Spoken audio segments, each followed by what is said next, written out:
let's go ahead and go right into the Secret Service because their bitch asses failed. Okay, I don't, a lot of my friends, two of my friends, were like, oh, well, what if it was a regular guy? How do we know this was the deep state thing? How do we know? They're just making excuses, bullshit, absolutely awful excuses. Okay, apparently the Secret Service knew something about the rooftop of that building. I want to know what they knew. That the roof where the shooter was located was a well-known high-priority vulnerability. So they knew. They knew. They knew it was a high priority and known vulnerability. And they still did nothing about it. Nothing. They still did nothing about it. No sniper on top. No sniper on top. They didn't have that roof cordoned off. Law enforcement on the ground outside the building knew that he was taking his ladder, that his rifle was flailing around as he was crawling on top of the damn roof. They knew. They didn't even have it cordoned off. No sniper on there. And they still did nothing about it. Tell me that's not a setup without telling me that's not a setup or willful cooperation of negligence. It was identified just the day before during a security walkthrough. We've also just learned that there were 2 counter-sniper teams on site and that the counter-sniper did not need approval to shoot. One source telling NBC News that prior protocols were not followed. So, they had 2 sniper teams, anti-sniper teams, right there on the ground who did not need approval to shoot. Who did not need approval to shoot, and yet they did not shoot. And they didn't follow protocol. But if it was Joe Biden at that building, they would surely protect it. And they're gonna make the excuse, well, we didn't see him. We didn't really see him, so Kimberly Cheadle, the Secret Service director, came out and said, oh, well, it was a sloped roof, and we didn't want to put a sniper on the sloped roof because of safety concerns. You couldn't put a harness on that motherfucker? You couldn't put a harness on that sniper to make sure he doesn't fall? You could have someone on the ground holding him up? I'm sure they've been on worse buildings all over the world that don't have the industrial capabilities of the United States or China or Canada. But the United States Secret Service are afraid of a sloped building. A sloped roof. They're afraid. Oh, God. They're going to tell you, we didn't see him. We're going to show you a video that they saw him. They not only saw him, that people on the ground were telling them, hey, hello, guy on the roof. So nobody shot, and everyone said, well, the Secret Service, they can't shoot first. They have to wait for the shots. No, they didn't need approval. According to that report, they didn't need approval at all. And they didn't start shooting until we heard Thomas Matthew Crooks shooting. That's who did it, by the way. No way he was a lone sniper or did it alone, but we didn't start hearing Secret Service shoot until he shot. The roof where the shooter was located was a well-known high-priority vulnerability. It was identified just the day before. So they knew this was a high-priority vulnerability point. They knew it. They knew it was a security checkpoint because they did it before. The day before, they walked through and they identified that as a security risk. And they still did nothing about it. And you're going to tell me that, oh, this 20-year-old kid just slipped by with a ladder and a rifle, was able to climb up on that roof and stay up there for 3 minutes, and ain't nobody able to see him.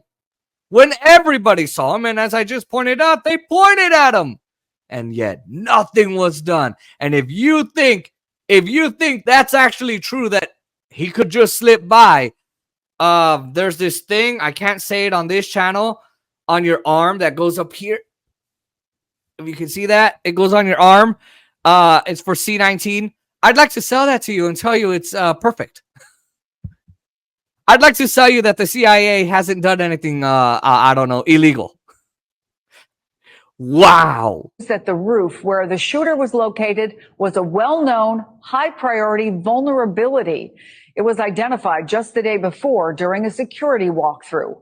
We've also just learned that there were 2 counter-sniper teams on site and that the counter-sniper did not need approval to shoot. One source telling NBC News that prior protocols were not followed. So, okay, I don't know why they had security people down here and not all the way up there on the roof. Down here where they can't really see much, apparently, even though they have scopes and you know, it's 2024, not 1855, 55 or whatever, 1950 even then, yeah, you could have done it.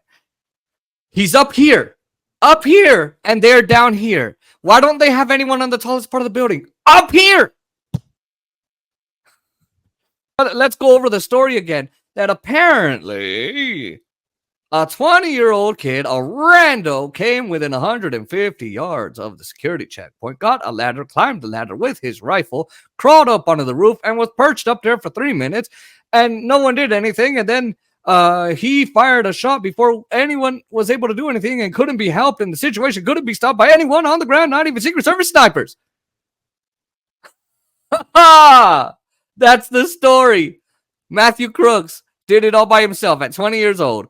And even if this was a rando, like my friends talk about, we've had them on the show before.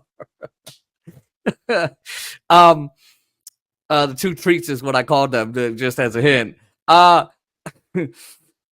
Wow, the security failures on purpose. They didn't follow protocol.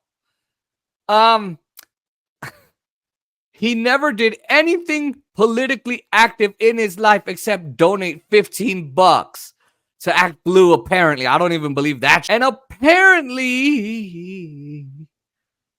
he didn't leave any manifesto behind for a motive on why he did it.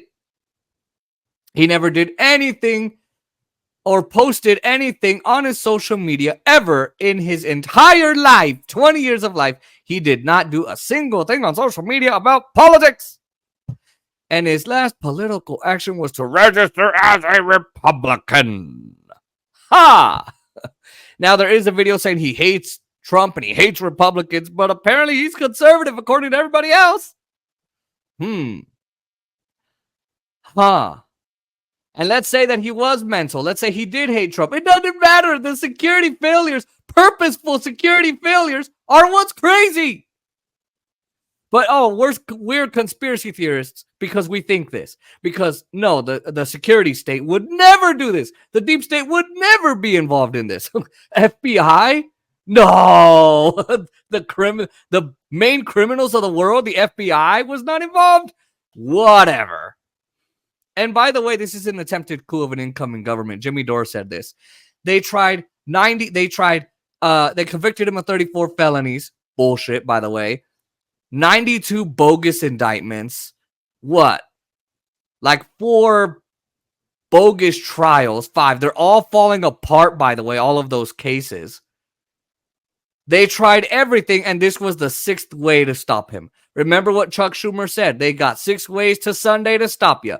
And they tried number 6, and thank God Trump didn't turn back this way. Because, yeah, then there would have been trouble.